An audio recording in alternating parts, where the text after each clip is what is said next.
নিকুঞ্জ education চেণ্টাৰলৈ তোমালোকক স্বাগতম জনাইছোঁ। মই আজি পাৰ্চেণ্টেজ অসমীয়াত শতাংশ ইয়াৰ কেইটামান প্ৰশ্নৰ উত্তৰ দিবলৈ চেষ্টা কৰিম আৰু কেইটামান কনচেপ্ট তোমালোকে বুজি ল'বা আজি। সাধাৰণতে পাৰ্চেণ্টেজ বুলি ক'লে তোমালোকৰ কেনেকুৱা কথা মনে নিশ্চয় কোনো এটা বস্তুৰ যিটো নেকি শতাংশ সেইটো বুজে।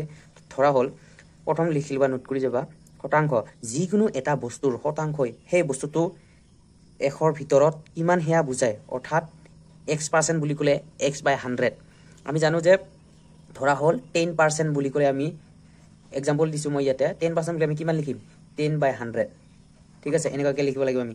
মানে যিকোনো বস্তু তাৰ শতাংশটো সি নিজেই কিমান 100%। যিকোনো বস্তু এটা 100% হয়, 100% যিকোনো বস্তুৱে হওক। তোমালোকে এটা কথা জানিবা, যিকোনো এটা বস্তুৰ 100% হয়।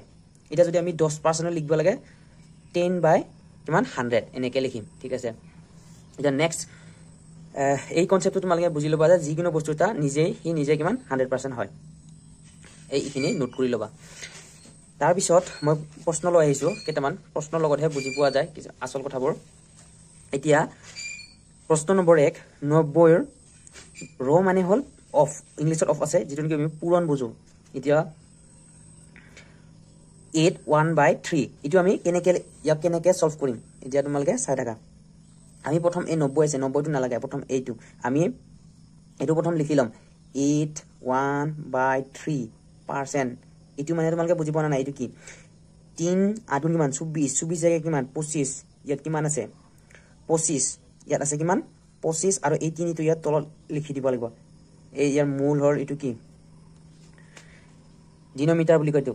তাৰপিছত আৰু আমি এতিয়া ইয়াৰ পিছত কি আছিল আমাৰ, আমি পূৰণ কৰিব লাগিব। ইয়াত আমাৰ এটা 100 আছে, 100/1/100 আমি কি কৰিব লাগিব, 1টো কি ক'ৰ পৰা আহিল তোমালোকে বুজি পাইছা নে নাই। 1টো মানে ইয়াত নহ'লে অনলি 100 দিব পৰা, কিন্তু মানে অনলি 100 মানে ওপৰত কোনো এটা সংখ্যা আছে যাক আমি 1, সেয়ে আমি 1টো দিবই লাগিব। এই 100টো ক'ৰ পৰা আহিলে, এই পাৰ্চেণ্ট যিটো নেকি পাৰ্চেণ্ট চাইন আছে সেইটোৰ পৰা আহিল। তাৰপিছত আমি কেনেকৈ পোনে পোনে আমি কিমান পূৰণ কৰিব লাগিব, 25 × 25 3 পূৰণ 100 কিমান হ'ব 300। এতিয়া হোৱা নাই অংকটো। এতিয়া আমি 90 আছিল, এই 90টো আমি কি কৰিব লাগিব, এই 90টো আমি এতিয়া ইয়াৰ লগত পূৰণ কৰি দিব লাগিব। ইয়াৰ লগত কিমান পূৰণ কৰি দিব লাগিব, ইয়াৰ লগত আমি পূৰণ কৰি দিলোঁ। এতিয়া কি কৰিব লাগিব, এই 0 কটা গ'ল। তাৰপিছত কি হ'ব, ইয়াৰ পিছত 300 5 5 × 25 5 5 × 25 5 6 × 30।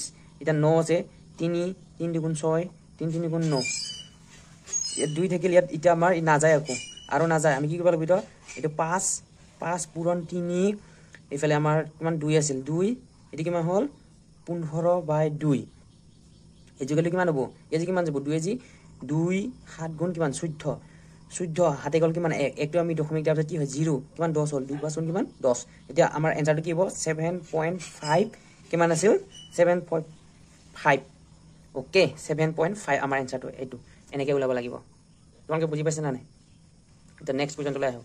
আৰু এটা নেক্সট আছে কুৱেশ্যন, এইটো তোমালোকে ভালকৈ বুজিবা, এইটো চালে বুজি পাবা যে এৰ মাহিলী আয় বিতকৈ 50% কম, বিৰ মাহিলী আয় এতকৈ কিমান শতাংশ কম সুধিছে। এতিয়া আমাৰ 50% কম, আমি এতিয়া এইটো কেনেকৈ কৰিব লাগিব তোমালোকে গম পাইছা নহয়। এতিয়া আমি লাইটৰ অলপ প্ৰব্লেম হৈছিল দেই, লাইটৰ অলপ ব্যৱস্থাটো মই ঠিক কৰি ল'লোঁ বাৰু। এতিয়া আমি কি কৰিব লাগিব 50%, হা আমি 50/100 আমাক কি কৈছে, এৰ মাহিলী আয় বিতকৈ 50% কম, বিৰ মাহিলী আয় এতকৈ কিমান শতাংশ। আমি প্ৰথমতে কম আমাৰ 50 এই 100 মই কৈছিলোঁ নহয় প্ৰথমতে যিকোনো বস্তু এটা 100% বুলি, 100% কিমান 50% কম বুলি কৈছে, মাইনাছ হ'ব ইয়াত, গম পাইছা। এইটো তাৰপিছত 50 বা ইয়াত মাইনাছ কৰিলে কিমান হ'ব 50 ইনটু কিমান 100টো ক'ৰ পৰা আহিল, যিটো নেকি আমাৰ বিৰ মাহিলীৰ কথা সুধিছে নহয়, আমাক বিৰ মাহিলীৰ কথাৰ পৰা সুধিছে নহয়। 50 কাটিং 100 এতিয়া কিমান হ'ব, বিৰ মাহিলী আয় এতকৈ কিমান শতাংশ বেছি 100% বেছি, অৰ্থাৎ তেওঁ 100% বেছি হ'ব লাগিব, এতকৈ বেছি। ঠিক আছে, এতিয়া 3 নম্বৰ প্ৰশ্নটো আৰু সহজ। এইটোতো এটা সূত্ৰ দি থৈ দিছোঁ মই ইয়াত, এইটো গোটেই ইজি হয় এইটো বহুত এটা নিয়ম আছে কিন্তু যেটো ইজি হয় মই সেইটো সূত্ৰে লৈ আহিছো হৰিৰ মাহিলী দৰমহা প্ৰথমতে 10% বাঢ়িলে আৰু পিছত 10% কমিল তেওঁৰ দৰমহা কিমান কম বেছি হ'ল সেইটো উঠিছা আমাক ডাইৰেক্ট এটা সূত্ৰ আছে ফৰ্মুলা -a² / 100 এটা আমি কি কৰিব লাগিব মাইনাস a থাত কি হ'ব আমাৰ 10² / 100 10² মানে কিমান 10² মানে কিমান 100 100 যি কিমান 1 হ'ব মাইনাস কিমান 1 -1% আমি ইয়াক এনসার কি বুলি দিব পাৰো 1% মাইনাসটো নিদিলেও হয় ইয়াত ঠিক আছে 1% এটা আমি 4 নম্বৰ প্ৰশ্নটো লৈ এখন কিতাপৰ দোকানত 2015 চনত বিক্ৰীৰ হাৰ সৰি দেখা পোৱা নাই বিক্ৰীৰ হাৰ 60% কমিল 2016 চনত কিমান হাৰত বিক্ৰী বঢ়াব লাগিব সুধিছে আমাক এটো এখন কিতাপৰ দোকানত 2015 চনত তেওঁৰ লস হৈছিল হাৰ মানে কিমান লস 60% লস হৈছিল এছত 2016 চনত কিমান হাৰত বিক্ৰী কৰিলে হে লসটো আহিব এটো সুধিছে আমাক আমি কি কৰিব লাগিব প্ৰথমতে আমি জানো যে যিকোনো বস্তুটাৰ আমাৰ 100% মাইনাস কিমান হল 60 আমাৰ কিমান দিব এটা 40 হয় না 40 থাকিব এতিয়া আমি এতিয়া কি কৰিব লাগিব 40 আমি এতিয়া লাইটৰ সমস্যা দি আছে দেই এতিয়া কি হ'ব আমি 40 পালো 100 ৰ পৰা কিমান আমি মাইনাস কৰোতে 60 মাইনাস আমাৰ কিমান হৈছিল লস হৈছিল 60 মাইনাসত গৈছিল আমাৰ এটো আমাৰ 40 আমি কি কৰিব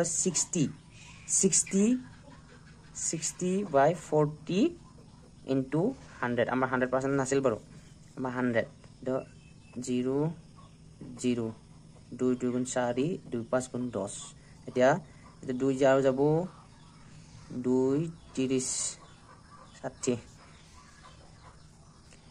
কিমান হল এতিয়া আমাৰ আৰু 2 দিন না যায় 3 0 গুণ 0 3 5 গুণ 15 কিমান আমাৰ হল 150% কিমান 150% ঠিক আছে ইমানখিনি হাৰত বিক্ৰী বঢ়ালেহে আমাৰ প্ৰফিট পোৱা যাব ঠিক আছে যাৰ তোমালোক আৰু এটা মই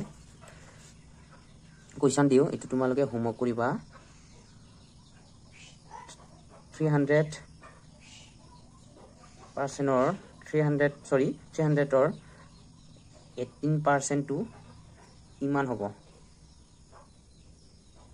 ইমান হ'ব এটো তোমালোকে হোমৱৰ্ক দিছো তোমালোকক ঠিক আছে তোমালোকক হোমৱৰ্ক দিছো তো কৰি দিবা